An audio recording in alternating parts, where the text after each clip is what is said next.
Welcome back everyone. The Xbox One or an Xbox Series S and X controller drift is one of the most annoying problems ever, and it's not just only with these controllers, it's really with a lot of controllers out on the market. And what I can tell you is that without a doubt, if you have an Xbox controller, the number one thing I would recommend doing to prevent any type of joystick drift happening is to pretty much make sure that you're not going super crazy with that controller, aka you're throwing it around or you're moving that joystick too far to one way, too often, It's kind of hard to describe, but essentially it's just you don't want to damage that controller. Joystick drifts can happen even when you're being super careful, but anything you can do to prevent it is a really awesome thing to do. Now on top of that, another super important thing you can do is to actually go ahead and make sure that your specific controller doesn't randomly get like crumbs and stuff stuck in between that joystick and that actual controller. There's been tons of situations where a lot of people will go ahead and get a lot of dust and buildup in that specific controller over time, and that can actually cause some issues with your controller as well. Again, it's not a guarantee,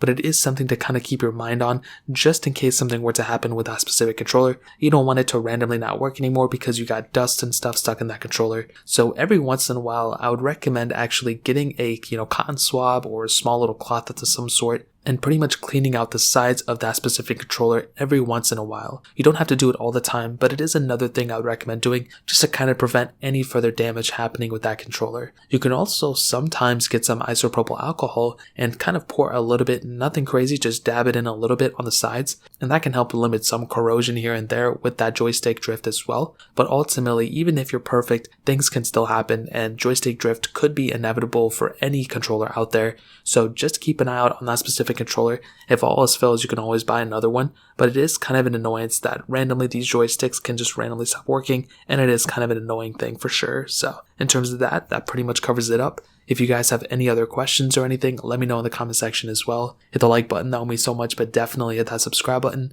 More importantly than everything else, I love every single one of you guys. Hopefully I'll catch you guys in the next video. Peace out till then.